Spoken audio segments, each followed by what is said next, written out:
네, 절대전략 시간입니다. 토마토 투자클럽의 김영우 전문가님 연결해 봅니다. 전문가님 안녕하세요. 네, 안녕하세요. 네, 오늘장 한마디부터 좀 부탁드릴게요. 네, 오늘장 한마디로는 글로벌 식량난, 무시할 수 없는 에그플레이션이 다가오고 있다라고 말씀을 드리고 싶습니다. 자, 지금 인도가 밀과 설탕에 이어서 쌀 수출도 금지할 수 있다는 지금 전망을 나타내고 있어요. 그래서 아시아 대다수 국가에서는 쌀을 주식으로 삼고 있기 때문에 이 글로벌 식량 안보에 대한 그런 체감화가 더 커질 것으로 지금 보고 있는데요. 지금 밀과 옥수수 가격이 급등하는 시기에서 인도가 쌀 수출까지 제한을 하게 되면 지금 수백만 명이 추가로 기아로 빠지는 상황이 생길 수가 있기 때문에 지금 인플레이션 위험이 가속화될 것이라고 생각을 하는데요. 이 러시아의 우크라이나 침공 이외에 농산물 수출 제한에 나서는 국가들이 릴레이로 이어지면서 이 부분들이 조금 걱정이 되고 있는 부분들이 있고요. 오히려 지금 시장에서는 이 사료주들이라든지 아니면 곡물주들이 오히려 수혜주로 부각이 되면서 순환매가 되고 있는 상황이 되고 있습니다. 그래서 이 인플레이션 거기에 있어서 에그플레이션까지 이어진다면 이 시장의 방향성은 좀 더 마이너스 요소가 강해질 거다라고 생각해서 오늘장 한마디 준비해봤습니다. 네, 실제로 오늘 요즘 오른다는 소리만 들었지 내린다는 소리를 못 들었던 것 같아요. 오장에 사료주들이 쉬던 종목들까지 일제히 다시 한번 오른 것도 이렇게 좀 에그플레이션의 특징이 있지 않을까 싶은데 오늘장 체크 포인트도 알려주세요. 네, 오늘장 체크포인트 첫 번째로는 국내 아프리카 돼지열병이 올해 처음으로 발생을 했습니다. 아프리카 돼지열병 같은 경우에는 말 그대로 돼지 전염병인데요. 지금 최근에 돼지고기 가격률이 상승을 하면서 이 부분이 더욱더 부각이 되는 모습을 보여주고 있다라고 보시면 될 것 같아요. 자, 이 매매적으로 보신다면 사실 아프리카 돼지열병 같은 경우에 장 초반에 상승을 잠깐 주었다가 빠지는 경우가 굉장히 많았습니다. 근데 오늘 같은 경우에 상승세를 좀 이어갈 수 있었던 이유는 지금 재료의 등장 기간이 굉장히 오랜만이었다. 올해 처음으로 일어났다라는 것과 지금 돼지고기 관련 인플레이션과 밀접한 관련이 있기 때문에 오늘 채시스라든지 이글백 같은 종목들이 굉장히 크게 상승을 해서 오랫동안 유지를 해준 모습을 보였는데요. 자, 여기 이제 순환매로서 우리손 FNG 같은 돼지고기 직접적인 관련주는 나중에 추후에 이제 순환매로 가격 상승세가 굉장히 높았다. 즉 이제 여러분들이 매매 포인트를 잡을 때 재료가 이게 신선한가? 그리고 돼지고기 가격이 오르고 있었던 만큼 재료가 하나가 더 부각이 되어 있는가, 즉 더블 재료인가라는 부분들을 포인트로 잡으시면은 아침에 시초가 매매하시는데 조금 도움이 되실 것 같고요. 자, 두 번째로는 일본 정부 관광객 입국 허용 이슈가 있었습니다. 자, 6월 10일부터 지금 외국인 관광객을 입국을 허용한다고 하는데요. 자, 특히나 이제 단체 관광객을 모집을 한다고 해요. 자, 그렇다면 단체 관광객을 판매를 주로 하는 그런 기업들, 하나투어, 모두투어 이런 종목들이 오늘 상승세가 굉장히 좋았죠. 그래서 이거에 대해서 한 번 더 말씀드리면 이거에 대한 지속성은 조금 더 이어질 수가 있다라고 보고 있습니다. 어쨌든 지금 리오프닝에 관련해서는 종목들이 이미 버프를 받은 상태에서 단기적으로만 보시고 좀 대응을 하셔라라고 말씀을 드리고 싶습니다. 어쨌든 실적적으로 지금 재무를 턴어라운드 하기에는 조금 더 시간이 걸릴 것으로 여행주들은 판단이 되고요. 자, 세 번째 이슈로는 바로 주요 농산물 수출 제한에 대한 우려를 또 한번 가지고 왔습니다. 결국에 지금 러시아 우크라이나 이후에 농산물 수출이 제한이 되면서 릴레이로 지금 식량 안보에 대한 그런 부분들이 이어지고 있는데요. 지금 자기 국가들 먹기 바쁘다라는 그런 이유로 농산물 수출을 제한하고 금지하고 있습니다. 자, 그렇다면 저희는 이거에 관련해서 이런 수혜주들의 순환매를 우리가 시장에서 잡아내는 게 굉장히 중요합니다. 근데 이것도 마찬가지로 저희가 포인트를 잡아야 될 부분은 재료가 과연 신선한가. 예를 들면 어제 밀이 올랐으면 오늘 밀이 한 번 더 올라갈 확률은 조금 더 떨어지기 때문에 밀, 다음에는 계란, 그 다음에 육개 이런 식으로 순환매가 이어지는 경우가 많습니다. 그래서 시장은 항상 재료의 신선함, 즉 데이 트레이딩도 마찬가지로 하루하루 신선한 재료를 원하기 때문에 만약에 트레이딩을 하시는 분들은 그 점을 꼭 참고하셔서 매매를 진행을 하시길 바라겠고요. 네, 그렇게 해서 오늘장 체크포인트 마치도록 하겠습니다. 네, 일단 인플레이션이 부각되고 있는 상황 속에서 아프리카 돼지열병이 일단 돼지고기 가격이 오르는데 여기다 돼지열병까지 발생을 했다 이런 소식이 있다 보니까 부각이 됐던 것 같고 일본 같은 경우에는 확실히 좀 접근성이 좋아서 많이들 가시잖아요. 그러니까 단기적으로 좀 접근을 해보자라는 말씀도 주셨습니다. 식량 안보 이 부분에 대해서 농산물은 좀 신선한 뉴스들 순환매성 성격을 고려하면서 매매를 하시면 좋을 것 같네요. 네, 다음 주에도 중요한 일정들이 많은 것 같은데 어떤 일정들이 있을까요? 네, 우선 첫 번째로 한국 4월 산업생산 그리고 소비판매 지수 발표가 있습니다. 자, 지난달에 있어서 이제 국내 산업 생산이 올해 들어 처음으로 증가를 했는데 소비와 투자는 동시에 감소했습니다.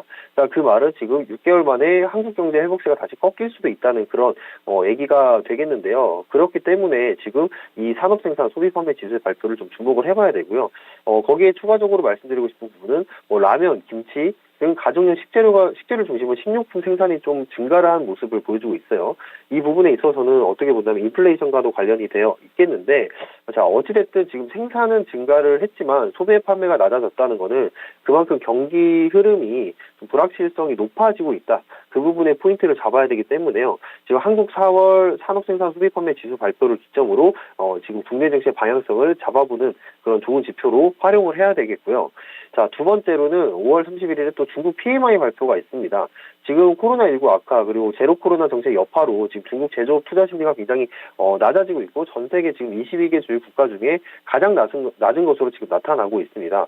결국에 이 PMI는 경기 동향을 나타내는 지표이기 때문에 이 기준선이 50을 기준으로 위로 갈 경우에는 경기 확대 그리고 50 아래로 갈 경우에는 경기 축소를 의미하는데 지금 이 제로 코로나 정책에 힘입어서 이 중국에 대해서 계속해서 안 좋은 상황이 펼쳐지고 있습니다. 그래서 이 우리나라 증시 같은 경우 여전히 미국 증시, 중국 증시를 영향을 받기 때문에 이 PMI 지수가 국내 증시 방향성을 또 결정하는 데 중요한 지표를 작용하기 때문에 이 부분을 또 체크를 해보셔야 되고요.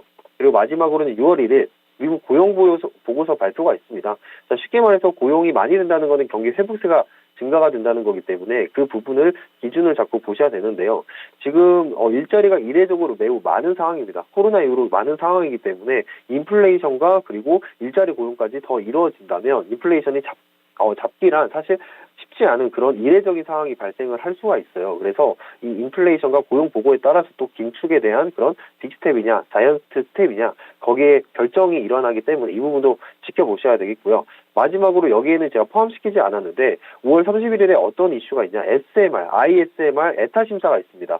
바로 한국정보기술부에서 150조에 달하는 SMR 최종 심의 예산 최종 심의가 있습니다. 그래서 이 이전에 오늘 장 마지막에 일진파워라든지 우리기술 같은 종목들이 그리고 우진 같은 종목들이 지금 상승세가 나오고 있는데요. 자, 이 부분을 매매를 한번 활용을 해보시면 31일 전 월요일이나 그때쯤에 한 매매를 진행을 해보시면 어떨까 스케줄 매매를 진행해보시면 어떨까라고 생각이 듭니다. 네, 이 부분 한번 체크를 해보시면 좋을 것 같아요. 네, 일정들이 많네요. 다음 주 화요일쯤에 이제 발표되는 인플레이션 지표들이 있는 것 같고, 방금 추가적으로 말씀 주신 게 원전 종목을 좀 움직일 만한 이슈들이 나오고 있거든요. 여기까지. 그리고 6월 1일에는 이제 국내 증시는 아마 쉬어가겠죠. 선거 때문에 미국 고용 보고서가 발표된다는 점까지 보시면 되겠습니다. 네, 다음 주 체크 포인트는요? 네, 다음 주 체크 포인트는 이제 빠르게 말씀을 드리도록 할게요. 자, 첫 번째로는 일단 재건 관련주를 주목을 해보십시오. 재건 관련주에 대한 이슈가 여전히 남아있기 때문에 재건 관련주들 현대, 에버다임, 데모 이런 종목들 많죠. 다만 이제 1,000억 이하 종목들은 좀 변동성 빠르기 때문에 그 부분 좀 주의해서 매매를 진행을 하시길 바라겠고요. 자, 두 번째로는 인플레이션 지표를 둘러싸고 지금 경계 심리가 이어지고 있습니다. 즉 시장은 여전히 보수적으로 보셔야 된다. 현금 보유 비중을 그렇게 크게 늘리지는 마셔라라고 말씀드리고 싶습니다. 자, 이거는 이제 앞에 말씀드렸기 때문에 제가 이와 생략하겠고요. 마지막으로는 중국 봉쇄 조치에 대한 장기화 여부가 굉장히 중요합니다. 봉쇄 조치에 대한 부분들이 풀리고 있고 그 부분에 있어서 오늘 형서그룹 같은 경우도 주가가 굉장히 좋았지만 이 부분에 대해서는 결국에는 시장의 방향성을 결정할 수 있는 가장 중요한 부분이기 때문에 중국의 공장을 보유하는 기업들은 좀 보수적으로 매매를 좀 진행을 해라. 즉 한국 기업들이 중국을 탈중국하는 기업들을 오히려 더 주목을 해야 된다라고 말씀을 드리고 싶습니다. 네. 네, 세 가지 포인트 들어봤고요. 마지막으로 절대 전략 한마디 부탁드려요. 네, 절대 전략은 사이클이 돌아온 바이오주 선별이 필요할 때라고 말씀드리도록 하겠습니다. 자, 지금 바이오주들을 그리고 게임주들이 제가 볼 때 큰 세력들이 움직이기 시작을 했어요. 사실 바이오주들이나 게임주들이나 움직일 시장은 아닙니다. 근데 지금 힘이 움직였다는 거는 결국에 국내 증시에 그 각각의 섹터를 맡고 있는 그 큰 물량들, 세력들이 움직이고 있다고 보여지고 있는데요. 자, 여기서는 지금 선별이 굉장히 필요합니다. 자, 근데 그 선별을 뭐로 하느냐. 제가 항상 강조드리는 그 거래량. 밑에서 터지는 거래량을 기반으로 한 종목들을 매수하시길 바랍니다. 특히 오늘 같은 경우에 원숭이 두차 관련해서 바이오주들의 그런 큰 수급이 들어왔는데 그 점 참고하셔서 다음 주 좀 빠르게 매매를 좀 진행을 하시면 좋을 것 같고요. 지금 게임주들이든 바이오주들이든 저는 항상 말씀드리는 그 거래량이 터지는 종목들을 해서 그 거래량의 힘을 기반으로 매매를 하셔라라고 말씀드리면서 오늘 절대 전략 마무리하도록 하겠습니다. 네, 오늘 전략 잘 들었습니다. 고맙습니다. 한 주간 고생하셨어요. 네, 고생 많으셨습니다.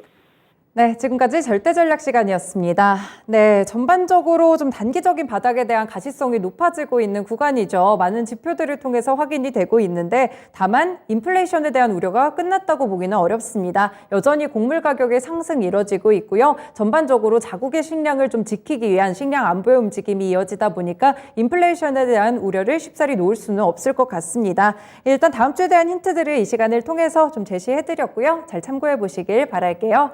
네, 지금까지 다양한 투자 판단에 도움이 되는 말씀들을 전해드렸는데요. 특정 종목의 상승과 하락을 보장하지는 않습니다. 네, 오늘 클로징벨 여기서 마치겠습니다. 고맙습니다.